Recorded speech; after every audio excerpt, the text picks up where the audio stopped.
কাজিৰঙাৰ অৰ্কিড উদ্যানত খাই বৈ আজৰি হৈ এইবাৰ আমাৰ যাত্ৰা তেজপুৰ অভিমুখে। তেজপুৰৰ এই ৰাস্তাটো মোৰ খুব বেছি ভাল লাগিল।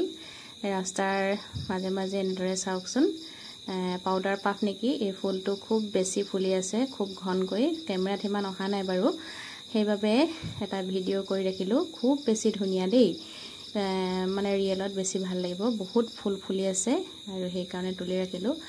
আৰু আমি প্ৰথম দিনটোত 30 ছেপ্টেম্বৰ দিনটোত 3খন জিলাৰ 3টা ঠাই আমি দৰ্শন কৰিলোঁ। প্ৰথমে ঢেকীয়াখোৱা নামঘৰ, তাৰ পাছত কাজিৰঙাত সোমালোঁ আৰু এইবাৰ গৈ আছোঁ তেজপুৰ অভিমুখে। আৰু এইখন হ'ল কলীয়া ভোমোৰা দলং। মই প্ৰথমবাৰ দেখিছোঁ আৰু কাষত থকাখন পুৰণিখন, আৰু আমি বৰ্তমান যিখনেৰে গৈ আছোঁ সেয়া নতুনখন। এয়া আপোনালোকক অকণমান এই গাড়ীৰ ছানৰুফেদি অকণমান দেখুৱাবলৈ চেষ্টা কৰিছোঁ ধুনীয়াকৈ। প্ৰথমবাৰ যিহেতু দেখিছোঁ কলীয়া ভোমোৰা আৰু ভূপেন হাজৰিকা সেতু, ব্ৰহ্মপুত্ৰৰ ওপৰত থকা এই দুয়োখন দলং এই বছৰ দেখাৰ সৌভাগ্য হ'ল, আৰু সেইবাবে অকণমান ভিডিঅ' কৰি ৰাখিলোঁ। আপোনালোকেও চাব পাৰিব, যিসকলে দেখা নাই, বহুতে এইটো দেখিছে বাৰু।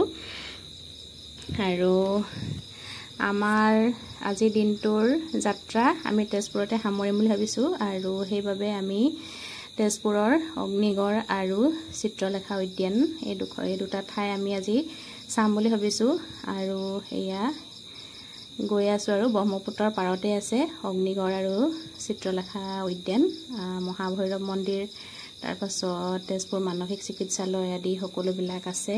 এইটো ৰাস্তাৰে গ'লেই পোৱা যায়।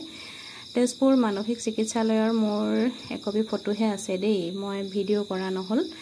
এইডোখৰ পাৰ হৈয়ে আছে, মই ভাবিবলৈ নহ'ল আৰু ভিডিঅ' কৰা নহ'ল।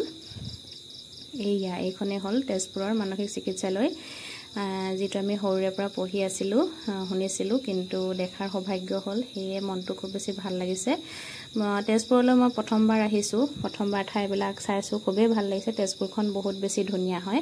আৰু এয়া যে কাষত যে ওখ ৱাল দেখিছে, এয়া হ'ল তেজপুৰ মানসিক চিকিৎসালয়ৰে বাউণ্ডেৰী ৱাল হয়। আৰু কাষতে এইবিলাক কোৱাৰ্টাৰ চাগে সম্ভৱ, আৰু ভুলো হ'ব পাৰে দেই ভিডিঅ'টোত, কাৰণ প্ৰথমবাৰ আহিছোঁ, ৰাস্তাবিলাক আৰু বস্তুবিলাক চিনি যিহেতু নাপাওঁ। যদি ভুল হয় ক'ৰবাত আপোনালোকে শুধৰাই দিব। আৰু ইয়াতে আছে মহাভৈৰৱ মন্দিৰ। আমাৰ পিছে সোমোৱা নহ'ল, যিহেতু সন্ধিয়া হৈ আহিছে। আকৌ আমি হোমষ্টে লোৱা আছিলে, হোমষ্টেও গৈ পাবগৈ লাগে সোনকালে, ফোন কৰি আছে। আৰু এয়া আমি প্ৰথমে সোমাম অগ্নিগড়ত। অগ্নিগড় আপোনালোকে জানে, আৰু ঊষা অনিৰুদ্ধৰ প্ৰেমৰ নগৰী অগ্নিগড়। এয়া চাই যাওঁ বুলি ভাবিলোঁ। তেজপুৰ মানে আৰু বিশেষ এটা ঠাই নহয় জানো, এয়া চাবই লাগিব। বাকী আৰু বহুত ঠাই আছে বাৰু, তেজপুৰখন বহুত বেছি ধুনীয়া হয়। যিকেইটা ঠাই দেখিলোঁ খুবেই বেছি ভাল লাগিলে। আৰু আমি আজি তেজপুৰতে থাকিম, তেজপুৰত আমাৰ হোমষ্টে লোৱা আছে। আৰু নেক্সট ডে আমি আকৌ অৰুণাচললৈ যাত্ৰা আৰম্ভ কৰিম। সেইবিলাক ভিডিঅ' আপোনালোকক আগবঢ়াই থাকিম, আপোনালোকে চাই থাকিব। আৰু ভিডিঅ'বোৰ কেনেকুৱা লাগিছে জনাব, যদি ভাল লাগে লাইক, কমেণ্ট আৰু পেজটো ফ'ল' কৰি দিব। আৰু এয়া অকণমান দূৰ যাব লাগে কিন্তু সোমাই, আৰু ফাইনেলি আমি এয়া পাই গ'লোহি তেজপুৰৰ এয়া অগ্নিগড়। আৰু প্ৰথমেই এয়া চাওকচোন, এটা আইচক্ৰীম খাই লৈছোঁ, কাৰণ খুব বেছি গৰম। 30 ছেপ্টেম্বৰ দিনা বহুত বেছি গৰম আছিলে। এয়া এওঁ কুলফি খাই আছে। আমি সকলোৱে খাইছোঁ, আৰু দাদা, মই, মানুহজন আৰু শুনচিং, আমি চাৰিওটাই গৈছিলোঁ। এয়া সকলোৱে কুলফি খাই লৈছোঁ, তাৰপাছতে আমি যাম। আৰু অগ্নিগড় এটা পাহাৰৰ ওপৰত আছে দেই, আৰু খুব বেছি ওখ। উঠিবলৈ পাৰিম নে নোৱাৰিম চিন্তাই হৈছিলে, পিছে উঠিলোঁ। আৰু এয়া প্ৰথমেই এটা ষ্টেচু চাওকচোন, ধুনীয়াকৈ পানী পৰি আছে। ইয়াতে অকণমান ফটো ভিডিঅ' উঠিলোঁ, আৰু সম্পূৰ্ণ আমি পাহাৰটো উঠিম। আৰু এটা লিফ্ট বনাই থকা হৈছে, যিহেতু বহুত ওখ, আৰু অলপ দিনৰ পাছত লিফ্টটো সম্পূৰ্ণ হ'ব আৰু আপোনালোকে যাব পাৰিব। আৰু পাহাৰটো যিহেতু থিয়, অকণমান কষ্টও হয় বাৰু, বয়সস্থ মানুহৰ কাৰণে হওক বা ল'ৰা ছোৱালীৰ কাৰণে। এতিয়া লিফ্টটো যেতিয়া সম্পূৰ্ণ হ'ব তেতিয়া আৰু সকলোৰে সুবিধা হ'ব। এনেদৰে চিৰিৰে আমি ওপৰলৈ আগবাঢ়ি গৈ আছোঁ, আৰু কাষেদি বৈ গৈছে মহাবাহু ব্ৰহ্মপুত্ৰ। আৰু পৰিৱেশটো খুবেই বেছি ধুনীয়া, চাৰিওফালে সেউজীয়া। এইফালে ব্ৰহ্মপুত্ৰ, তাতে সেউজীয়া পৰিৱেশ আৰু সুন্দৰ ঠাই। বহুত মানুহৰ সমাগম হয় ইয়ালৈ। তেজপুৰ মানে আৰু এটা বিশেষ ঠাই, চাবলগীয়া ঠাই। আপোনালোকে আহিলে সোমাই যাব। আমাৰ হুনচেঙে খুবেই ভাল পাইছে, এনেদৰে বগাই ফুৰিবলৈ পালে সি খুব বেছি ভাল পায়। লগতে যদি পাৰ্ক এখন পায় আৰু ক'বই নালাগে। ইয়াত পাৰ্কো আছে, পিছে আপোনালোকক দেখুৱাম বাৰু। এনেদৰেই গৈ থাকিব লাগে, ভাল লাগিলে। গৰম যদিও মানে যিহেতু এবাৰে আহিছোঁ, প্ৰথমবাৰ আহিছোঁ, কষ্ট কৰি হ'লেও এইখিনি মানে চাই যাওঁ বুলি আহিলোঁ। আৰু এয়া কাষেৰে বৈ গৈছে চাওক ব্ৰহ্মপুত্ৰ, বিশাল ব্ৰহ্মপুত্ৰৰ পাৰতে উষা অনিৰুদ্ধ নগৰী। আৰু এয়া আহি সি পাৰ্ক এখন পালেই নহয়, সি এইডোখৰৰ পৰা আঁতৰিয়ে নাযায়।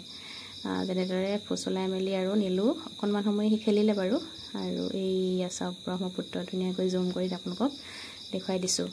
ভাল লাগিছে নাই বাৰু জনাব দেই, আৰু ভিডিঅ'টো শেষলৈকে চাব। তাৰ পাছতে এওঁ মানে এই ভিডিঅ'বিলাক, এইটো ভিডিঅ' এওঁ কৰিছিলে। আৰু চাৰিওফালৰ পৰিৱেশটো দেখাই দিছোঁ, চাওক কিমান সুন্দৰ। আৰু ইয়াতে আছে কলীয়া ভোমোৰাখন, এইখনেদি আমি আহিছিলোঁ। ভাল লাগিলে, সুন্দৰ পৰিৱেশ। আৰু ইয়াৰ পৰা ভিউ চাব পাৰি। আৰু খুব বেছি ৰ'দ আছিলে, সেইকাৰণে আমি উঠি নগ'লোঁ আৰু ওপৰলৈ। আৰু হুনচেঙো যিহেতু আছিলে, আৰু সি খুব বেছি আমনি কৰি আছিলে, তাক অকল খেলিবলৈ লাগে, সি বেলেগ একো নাচায়।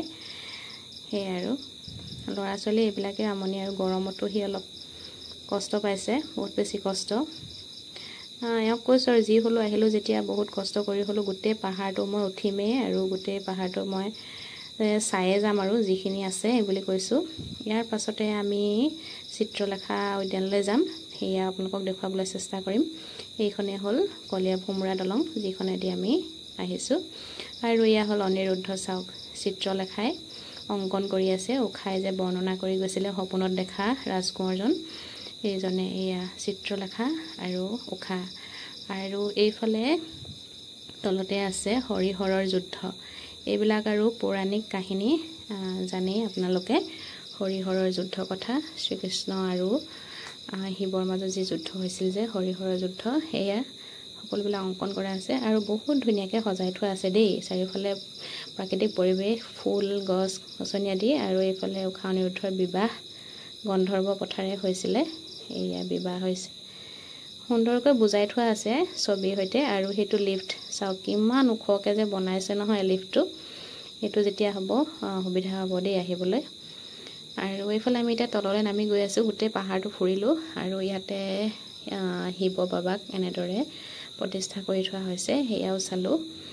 আৰু বাবাক আমি খুবেই মানো, মানুহজনে বহুত বেছি বাবাৰ ভক্ত, তেওঁ পূজা কৰে বাবাক। আৰু এয়া আমিও অকণমান মূৰ দোৱালোঁ ইয়াত, ভাল লাগিলে। আকৌ নেক্সট ভিডিঅ'ত আপোনালোকক লগ পাম।